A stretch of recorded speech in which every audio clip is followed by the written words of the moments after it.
a big day for this man, Reggie Taylor, with 259 yards.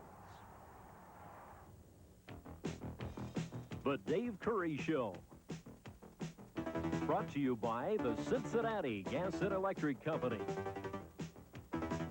And by Pepsi-Cola General Bottlers Incorporated of Cincinnati. And by Provident Travel.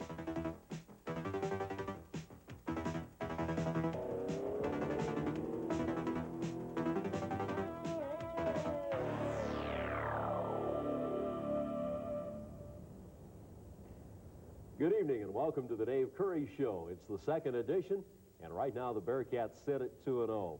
Coach, how do you feel at this point? Do you know yet how good you are? I don't know how good we are, but I know that 2 wins and a good win yesterday, an exciting win, Tim, was very satisfying. It makes getting ready for Rutgers that much easier. It was a fun game, a fans game, 45-38, a lot of points. Well, the offenses on both teams went up and down the field. There was some exciting plays, some big moments. From a coaching standpoint, there's a lot of room for improvement, so we'll get into the highlights and look at some of our big plays. I said on the radio cast last week and yesterday, this is the most exciting offense I've ever had a chance to watch. Where does your offensive philosophy stem from? Well, Tim, it basically goes back to when I started coaching at Stanford. John Ralston and Jack Christensen had brought the San Francisco 49er offense to Stanford, and they started throwing the ball. But being a wide-open passing game creates a lot of excitement. It also gives you an opportunity maybe to beat yourself at times. But I still think that we've got good skilled people, and the fans enjoy and see the ball in the air. Of course, Reggie Taylor makes the passing game seem very boring at times when he's running. This first half isn't boring. We'll take a look at the highlights as we go to half number 1, the Bearcats and Miami of Ohio.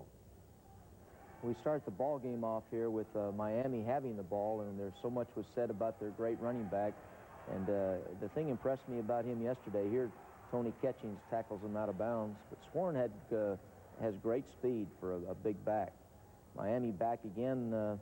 This is their quarterback, Morris, who has a good hook up here. Actually, it was a great play by Rob Niehoff, knocking the ball down. Number 40, Rob, is one of our tri-captains. The next play comes up here, though, is with Miami on offense. And there they throw a pass into the end zone, and the receiver goes up and makes a great catch. They're on the scoreboard, and we're behind right away.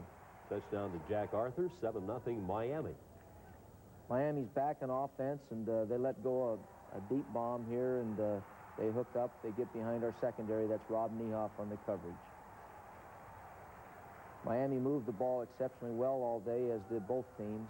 Here we're going to get a delayed look, but this is their fine running back, George Sworn, who gets into the end zone for a touchdown, and a big effort by him. John Lewis had a shot at him, couldn't bring him down. He is really strong.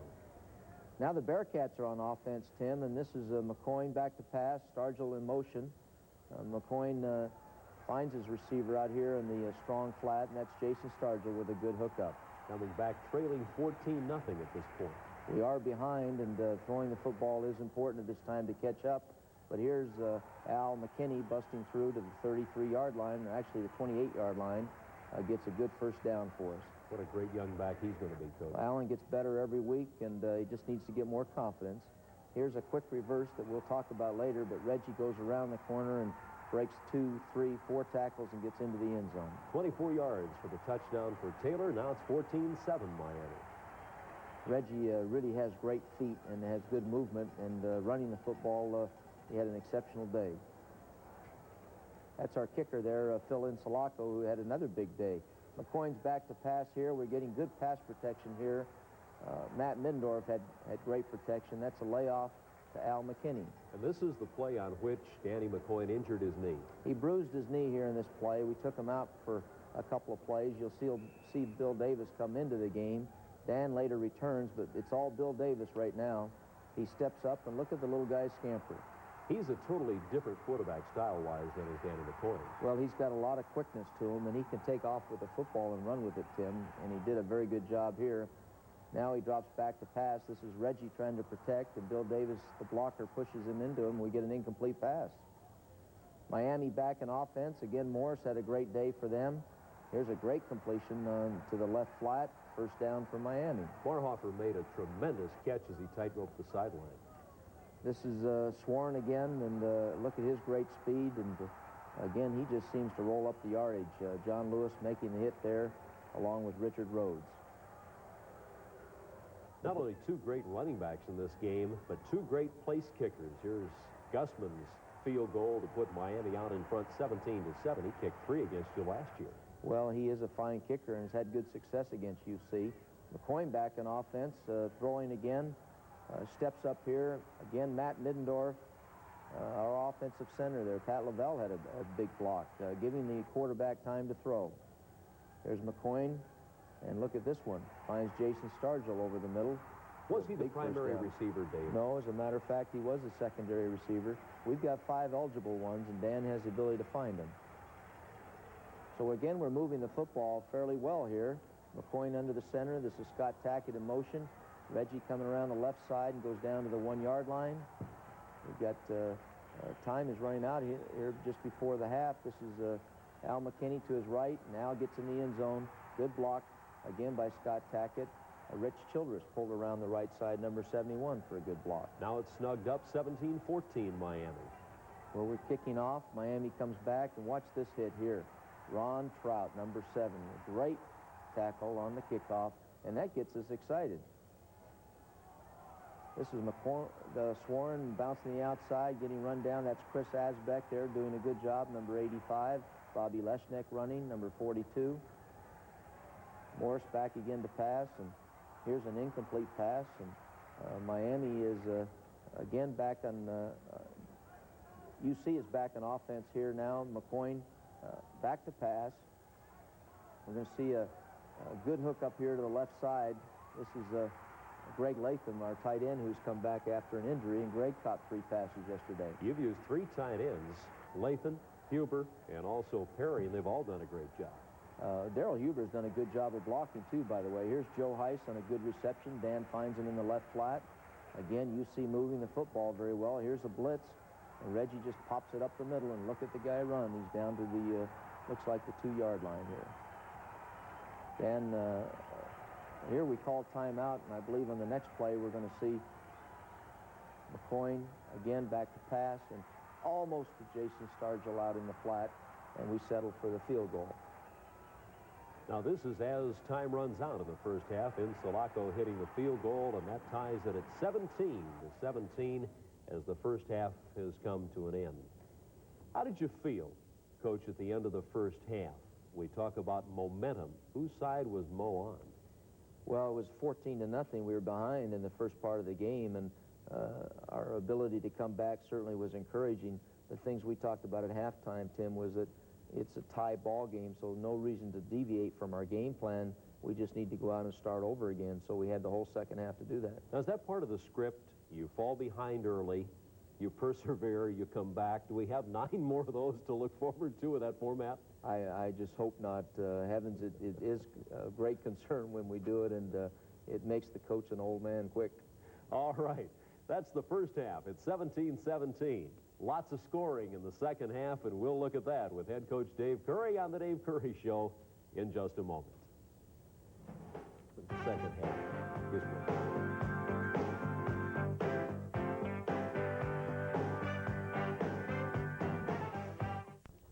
Now, at halftime, you went in, you talked to the players. Did you change anything, Dave? 17-17.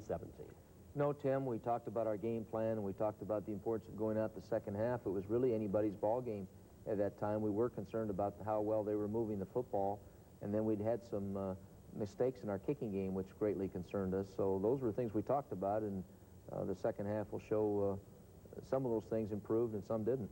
If you like points, you're going to like the second half. Let's go to the tape and watch the second half of action, tied at 17-17 as we begin. Well, it is all tied up at 17-17, and now we're out back on offense. The defense came out and stopped them, and this is Taylor around the right end on a counter play. Reggie again running the ball very effectively. Dick Ryder, the right tackle, made a good block there. Here's Tackett set to the left, and this is Alan McKinney going up the left side for about a good 8 yards. McCoy under the center here with the backs to the left, steps up and hits Jason Stargell on a, this was a blitz, Tim, that we picked up, and I might add, Dan McCoy picked this one up. And that was the first time in the game you had the lead at 24-17. It was a big pickup for the quarterback because we've talked about their blitzing all week, and Dan did a good job. Now Morris is back on offense for Miami, and here's the big truck. He is an outstanding back. Again, I allude to his speed. He's much faster than I anticipated him to be. Now they pop the ball to the tight end. Great play by their quarterback here. He got rid of the ball very quickly. Their tight end makes a good catch, and Miami's back in the ball game. Their timing patterns for the corners, I thought, were exceptional. They did a good job of throwing. Their receivers did it. This was the best group of receivers I've seen Miami have. That's a completion to Joe Heiss, a good reception. Again, McCoy to Joe Heiss. We're back on offense. This is Scott Tackett, who was filled in for Robert Williams, and Scott played the entire ball game, at least in the first and third quarters, so he did very well. And then this is the big surprise of yesterday. Watch Leonard Fry. Leonard is a redshirt sophomore that has worked so hard to play, and I'm extremely pleased with his performance yesterday. All he needs is some confidence. Now we're back with Reggie Taylor, and Reggie's in the end zone. You got to keep up with this guy. He'll be in before you know it. Reggie had 104 yards at halftime to put this whole thing in perspective. Here's the coach's nightmare. This is a block punt. Both teams had block punts yesterday, which really helped both sides drastically offensively because both block punts were turned into touchdowns. We're back again on offense. McCoy steps up. Look at this fine throw and catch. This is Greg Latham again catching the ball. Back on McCoy's back to pass to his left here, and this is a great throw to Roosevelt Mukes. There's a fine sophomore receiver, and what a great catch and great throw. But I might add the protection was superb there, and our offensive line did a good job. Reggie Taylor around the right side. Scott Tackett again blocking for him. Darrell Huber, our right end, that did a good job of blocking yesterday. Matt Middendorf had one of his better days at the left tackle spot. Leonard Fry here. Look at Leonard breaking tackles. This is just a straight-ahead pop play for Leonard, and certainly did a good job. You see Miami blitzing here, and we just went straight at the blitz a little bit, Tim, and I think that helped us a little bit. If they blitz on running plays and pick the right hole, you're in trouble. The wrong hole, they're in trouble, huh? We went down there and decided to go for a field goal, and here we had a snap. The holder had a question on the snap, and we didn't execute it, and that was really a play that hurt us. This is another series now, and look at Reggie Taylor. This is one of his better runs of his career. He just keeps breaking tackles. 6 tackles he broke there. 51 yards, Dave, his longest run of the day. And here Leonard Fry actually goes the wrong way, and Dan pulls it back out and finds a tight end for an execution of a touchdown. Yeah, that was to have been a handoff to the fullback straight ahead. It was a dive into the middle, and when you've got a great quarterback, that's what happens. Here's a bomb up top that was an incomplete pass. John Sawyer coverage there. Morris back to pass again, and look at this play. This is Lee Perkins, a transfer student in for his first time. That may have been one of the best defensive plays of the game because it got us the ball back. Here's Scott Tackett. Again, you talk about a winner. You talk about Scott Tackett. We decided to go on 4th down with a run play and keep the ball in their territory. We gave the ball back to Miami, though, and this was a great one-handed catch in the end zone. We had 2 people there, but I can't believe he came up with that ball. Only in a Miami UC game would he make that catch. Andy Schillinger did a fine job. And now the onside kick they tried, and the ball did not go 10 yards. They touched the ball before it went 10, and that ended the game. You took 2 snaps. Danny McCoy dropped back, fell on the football. You win it 45-38. Great ball game, a lot of scoring. Fans game with all those points scored. In retrospect, are you concerned about giving up 38 points, or in fact, did the defense give all 38? If you look at the game in perspective, with a blocked punt, a fumbled on a punt return, a fumble during the course of the game, we put a lot of pressure on our defense. Miami has a good offense, and the result of the turnovers plus Miami's good offense didn't make our defense look like it had a good day. There's a defensive stat which will make the defense look very good. And Dave, that's 0 for 9 for Miami on 3rd down conversions. Your defense stiffened when it had to. Tim, our defense is that kind of a defense that's going to have to come up with big plays also. The beginning of the second half, the third quarter, the defense stopped them in 3 downs. And then at the end of the ball game, Lee Perkins comes up and makes a great play. So we stopped them in some crucial areas. And, of course, it was the offense that got the points on the board yesterday for a great win. I wonder how many of our viewers tonight thought that the field goal with Billy Davis holding and Insulaco kicking was a fake down deep in Miami territory. I thought it was a fake. It was not, was it? It was not a fake. We had a trouble with the holder getting the ball down, and he fell at the time. He didn't have time, and he picked it up and tried to run it in. But those are mistakes that we need to clear up because those can really hurt. 13 penalties for 114 yards. Each team was penalized 114 yards. I know you want to eliminate mistakes, but you made a good point in our post-game show on the radio. After the contest, you said a wide-open offense is going to have to give in to a few mistakes. You're going to see more than you will in a conservative offense. Maybe not 13, though, huh? Well, we're not going to make any excuses. We had too many holding penalties and too many penalties. The most important thing to remember, though, is if you're going to be an aggressive football team, you're going to be flying around the field and mistakes are going to happen. This is our second game. We will improve as the season goes. One thing that I think the people will grow in appreciation for Danny McCoy, your quarterback, is that he's not dropping back looking for a preconceived target. He's reading down there, and as you pointed out before, Dave, he has 5 possible targets on most plays. Well, that's true, Tim, and there's 5 eligible receivers. If we could find 6, we'd get the extra one in there, but Dan has one of the best abilities of finding secondary receivers of any quarterback I've ever been associated with, and that's quite a compliment to him because we've been around some good ones. But the offense allows the quarterback to make those decisions, and Dan does a good job. He took the hit on the knee. Do we have any idea? Is it a bruise, or what's the extent of it? We'll see how it looks this afternoon. I'm interested to see what 24 hours off of it looks like. And sometimes you really don't know at the point of injury how serious it is, do you? No, and you always worry about it because that's a special young man. See those fingers? Yes. Right. We know what that's for. All right, we'll come back and we'll go to the board. We want to see the quick reverse where Reggie Taylor starts one way and comes back the other way. The play on which he scored from 24 yards out, your first touchdown. And we'll do that on our Coach's Clinic segment next on the Dave Curry Show. 2 lead pencils already. Here's an opportunity to learn something about football as Coach Curry talks about the quick reverse.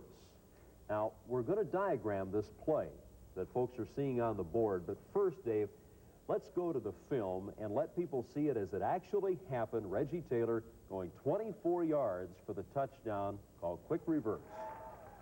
Tim, it's a right formation. Reggie will turn and go to his right, stop, go back. Dan McCoy will make a block, and Reggie's up the left side. What we're trying to do is get everybody to think we're going one way and come back the other. It's very simple when it works. Actually, it was such a good play, we're going to call it again. We'll run it again, and if people will take particular note of the blocking to the right, this is what sells the play. Well, the right tackle comes down to the right, and then the center pulls and goes left. Doesn't quite get out there, but again, great back makes a play look good. Reggie Taylor can make up for many, many things. That's right. Let's diagram it and show people how it actually works in nuts and bolts. Tim, we have a right formation here, and we call it a quick reverse because we want everybody to go to the right first. The quarterback turns and pitches the ball to the running back. He starts to his right, and he stops and goes back left. The key to this play is the outside contain. If the contain comes upfield, the quarterback must block him out, and the back takes it up underneath. We must fool one person, and that's the backside seam. If the center can get out and get downfield, we have an extra blocker back on the cornerback. There's an alley here, though, that's created because of the strong pitch action, quick reverse by the running back, and then upfield. And it's easier to sell it when you have a guy like Reggie Taylor because when he starts one direction, folks are in a big hurry to chase him, aren't they? Well, they certainly are, and he's got great change of direction, which helps the play. Reggie Taylor, 259 yards on 36 carries, an absolutely brilliant effort. Let's talk to the young man from Linwood High School in Los Angeles, California. One of the things we've talked about before is your ability as a cutback runner to run to daylight. Explain that term. Well, a cutback runner, you look and you just take it slow and you just look for creases all along the line and you just hit the creases. And sometimes the lane is not, maybe the run is designed to go outside, but the defense is over pursuing and they leave holes backside, which I think I'm pretty good at looking and seeing that, and I just hit it, and just if you hit it quick enough, you can break through the line. When the play is called, Reggie, do you always have an assigned hole? No, I think Curry has designed our offense with me and McKinney and our backs. Like I said, we read very well, and so he just gives us a lot of option runs where we have maybe three designated holes to run up. All depends, like I say, which one is open. One of the things that I think differentiates a good back from a great back is the ability to catch the pass. Backs have to catch the ball more than maybe they ever have in football. How do you feel in that area? Well, I think I'm improving. I'm actually improving. I started out my freshman year in high school, never having to catch the ball, and it started off slow, but over the years I have been picking it up, and I still got room for improvement, but I really enjoy catching it out that backfield. You're about to pocket a degree in what? Criminal justice. I have about 3/4 to go, and I'm very excited about that. Like I said, I just took that one day at a time and just concentrated on my studies, and therefore, like I said, I have 3/4 left. Reg, where do you want the criminal justice degree to lead you eventually? Well, maybe in a field of corrections, maybe in the juvenile area. Work with kids and work with kids and juveniles. I feel like say maybe my background, maybe in sports. You like say. Teenagers or kids have a tendency to look up to athletes, and maybe I can use that as an influence and then help them. He's quite a guy, Reggie Taylor, 259 yards on 36 carries yesterday, and UC's win over Miami. We'll come back and take a look at the upcoming opponent, Rutgers, on the Dave Curry Show after this. Not only did you beat Miami, Dave Curry, but Virginia Tech, your first victim, beat Clemson yesterday. I think there's a lot of significance to that. The Miami win was very important for our alumni locally, but the Virginia Tech win may even prove to be greater. But Rutgers may be our biggest test yet. Hope it's 3-0. I do too. Rutgers next week. We'll review it on the Dave Curry Show. Thanks for being with us. When an offensive show was anticipated, it was the UC defense that shined.